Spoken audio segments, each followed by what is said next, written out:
अब तक ऋषि ग्रहों को बचा रहा था, लेकिन ब्रह्मांड में ग्रह सिर्फ जमीन नहीं होते, वे घर होते हैं, उम्मीद होते हैं, और उनके ऊपर जलते तारे जिंदगी का सहारा होते हैं। जब कोई ग्रह मरता है तो एक दुनिया खत्म होती है, लेकिन जब कोई तारा मरता है तो कई दुनिया अंधेरे में डूब जाती है।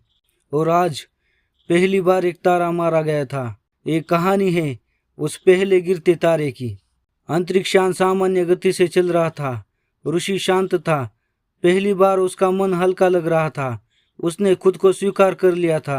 अब वो अधूरा नहीं था। तभी लाल लाइटें चमकने लगती है। वैज्ञानिक अपनी सीटों से उछल पड़ते हैं। क्या हुआ? कोई चिल्लाता है। मुख्य स्क्रीन पर एक विशाल तारा दिखता है। वो तारा धीरे धीरे बुझ रहा है।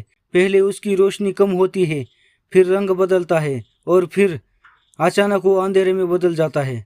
एक वैज्ञानिक कांपते हुए कहता है, ये संभव नहीं है, तारे ऐसे नहीं मरते। ऋषि स्क्रीन को घूर रहा है। उसके सीने में अजीब सी जकड़न होती है। ये प्राकृतिक नहीं है, वो धीमे स्वर में बोलता है। वैज्ञानिक डेटा दिखाते हैं। कोई विस्फोट नहीं, कोई सुपरनोवा नहीं। तारे की ऊर्जा जैसी किसी ने खींच ली हो। ऋषि की आंखें फैल जाती है। उसी पल ऋषि के दिमाग में एक भारी आवाज गूंजती है, अब ग्रह नहीं, अब तारे गिरेंगे। ऋषि की सांस रुक जाती है। वो फुसफुसाता है, तुम कौन हो? कोई जवाब नहीं आता। वैज्ञानिक दूसरी स्क्रीन खोलते हैं। वहां कई ग्रह दिखाई देते हैं। इन तारों के बुझते ही इन 7 ग्रहों की ऊर्जा तेजी से गिरने लगी है। एक वैज्ञानिक कहता है, अगर कुछ नहीं किया गया तो ये सारे ग्रह कुछ ही समय में मर जाएंगे। ऋषि चुप हो जाता है। एक तारा, 7 दुनिया। ऋषि पीछे हटकर बैठ जाता है। उसका दिमाग तेजी से चल रहा है। अगर ये सिलसिला शुरू हो गया तो पूरे ब्रह्मांड में अंधेरा फैल जाएगा। वो अपनी आंखें बंद करता है। उसे याद आता है, एलियन ग्रह, पहली कुर्बानी, दूसरा ऋषि, सब किसी तैयारी का हिस्सा था। वैज्ञानिक कहते हैं, हमें पता लगाना होगा ये हुआ कहाँ से है। कंप्यूटर तारे की आखिरी संकेत पीछे की तरफ ट्रैक करता है। स्क्रीन पर एक अजीब क्षेत्र उभरता है। वहां रोशनी अजीब ढंग से मुड़ रही है। समय भी अस्थिर लग रहा है। ऋषि उसे देखते ही बोल उठता है, यही से सब शुरू हुआ है। रास्ते में उन्हें कई छोटे सिग्नल मिलते हैं। हमारा सूरज कमजोर हो रहा है, आसमान काला हो रहा है, कोई हमारी ऊर्जा चुरा रहा है।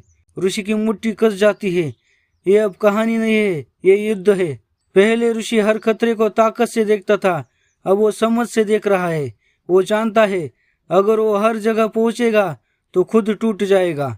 उसे स्रोत तक पहुंचना होगा। अंतरिक्षयान उस अजीब क्षेत्र के पास पहुंचता है। खिड़की के बाहर कुछ नहीं, फिर अचानक अंधेरे में एक विशाल परछाई हिलती है।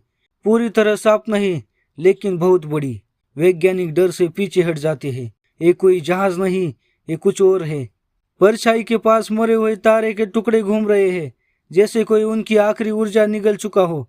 ऋषि की आवाज भरा जाती है, ये तारे खाता है। अचानक अंतरिक्षयान के सिस्टम अपने आप बदल जाते हैं। स्क्रीन पर एक चिन्ह उभरता है और एक संदेश, इंटरफेरेंस डिटेक्टेड। फिर वही भारी आवाज, तुम बहुत जल्दी आ गए, अभी तैयार नहीं हो। ऋषि आगे बढ़ता है। तुम्हें रोकना होगा, वो चिल्लाता है। तारे तुम्हारे नहीं है। अंधेरे से हल्की सी हंसी आती है। तारे किसी के नहीं होते, वे सिर्फ ईंधन होते हैं। आवाज जारी रहती है, जब ब्रह्मांड फैलता है तो किसी को उसे समेटना पड़ता है।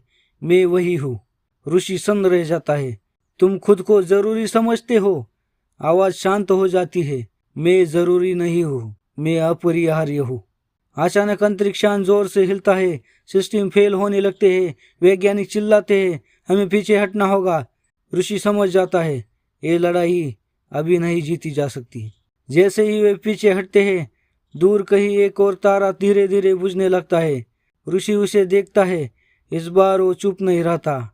उसकी आंखों में डर नहीं, दृढ़ता है। ऋषि धीरे से बोलता है, अब मैं समझ गया, ये सिर्फ लड़ाई नहीं, ये रोकने की दौड़ है। अंतरिक्षयान अंधेरे से दूर जाता है, लेकिन खतरा पीछे नहीं छूटता। अगर आपको वीडियो अच्छा लगा तो उसे लाइक, शेयर एंड सब्सक्राइब जरूर करिए। मिलते हैं जल्द अगले एपिसोड में। तब तक के लिए बाय बाय।